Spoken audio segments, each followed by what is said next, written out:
Agriculture had the most significant positive impact on GDP growth on the supply side of the economy.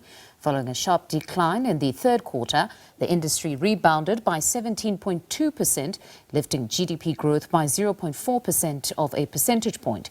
This was mainly due to the rise in the production of field crops and animal products. For more on this, we speak to Chief Economist of the Agriculture Business Chamber of South Africa, Wandile Sihlobo. Good evening, Wandile. Thank you very much for joining us on the program. So the GDP has, in fact, expanded by 0.6%. But before we get to the industry that contributed the most to the growth being agriculture, let's just get your overall reaction to the growth in comparison to the previous year. I mean, look, I think in general, this does signal that South Africa remains in a bit of a challenge of a low growth trap. So we do need, as a country, to somewhat put all of the structural reforms that are necessary to get out of this. But I think the more positive thing is that we know what needs to happen. The Operation Vulindlela, which the National Treasury had laid down last year, and I think under the GNU, that should continue to be the focus. And centrally, all of that addresses or focuses on some of the things that I would say they are in the network industries. And if all of that is addressed, then you may begin to see even manufacturing, mining, and the other industries performing relatively better. And of course, agriculture that we are in would also benefit in the context of that. Now, on the overall growth, it's evident that it would have been far worse had the growth not picked up in the fourth quarter, given the contraction that we saw in the previous quarter, the third one. Then this says to some that the nation will possibly be looking to the finance minister for plans to further support growth in this budget. And you're saying that just more structural reforms? Look, what will happen on the budget next week is something that we will all see when we cross that bridge. But I think fundamentally, what South Africa needs is going back to what we have on Operation Vulindlela, addressing the basics. And what I fear most in years like this, where the country is also fairly busy with the G20 issues, as well as what we see in the geopolitics, is that we are not putting a lot of effort, perhaps maybe on saying, are we making progress on the trains? Are we making progress on addressing the municipality inefficiencies? Are we making progress on making sure that the ports are efficient? Because ultimately, whatever happened, and even if we do open up as many export markets as we can, these network industry issues begin to be the ones that presents a lot of risks in the system in South Africa. And I think that's where we need to get to.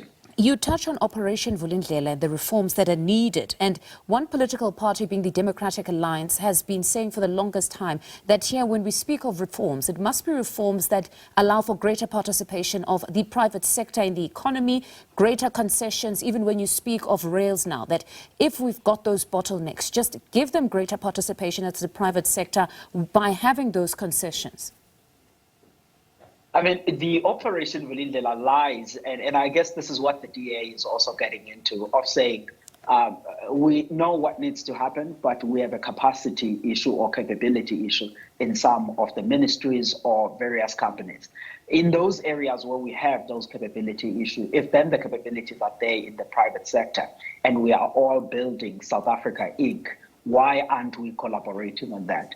And I think that spirit, by the way, has already been taken hold in many of the departments. If you think back about a year or two, we were all hearing a lot about master plans. The Department of Agriculture had its own agriculture and agro-processing master plan. The DTIC ran other master plan in other entities, steel industry and many others. At the core of all of those master plans is exactly to your point, which is that there was labor on the table, there were private sector, as well as the government, all thinking collectively at a very micro level about what reforms are needed there. What you see as a commonality in all of these reforms that are coming from all of these sectors, it draws me back to my initial point to say there are cross-cutting things that we should actually be focusing on that we could do. And a large number of those lies in these network industries, either it's water, rail, ports, and all of these things. I think this is where then that collaborative spirit, both in investment as well as on the capability side, needs to be. And then on agriculture, it grew by 17.2%, which has been largely attributed to increases for field crops and animal products. It's most certainly proving to be a crucial component of the nation's economy. Your take on this improvement? I mean, look, agriculture has always been one of the important sectors in our economy.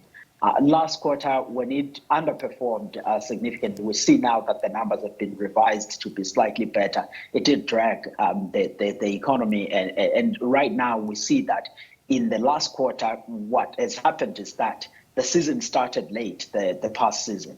So some of the deliveries in grains and some field crops that would have naturally been in the third quarter, you saw those being counted as part of the fourth quarter. Secondly, the fruit industry did excellently well in South Africa last year, because although we were hit by the midsummer drought, which is what, if you look in the year-on-year numbers of agriculture, they are actually on the negative. And this is because of that drought. But the fruit industry were able to irrigate, stable electricity assisted, and to do well. And that's also the recovery that we see picking up there from the livestock industry. So broadly, this sector did well. But what excites me the most is that when we look at 2025, my sense is that agriculture now, even on an annual basis, you will see it turning and actually being in the positive, because the weather conditions are great. The animal diseases that were an issue, we are also getting a hold of that.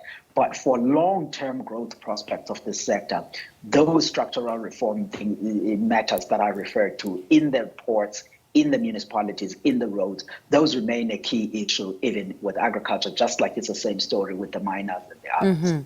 Now, Wandile, in closing, there's an expectation or prediction that the economy will grow by 1.4% in 2025 and possibly 1.5% on average over the next 3 years. However, there, of course, are fears around trade wars on the globe.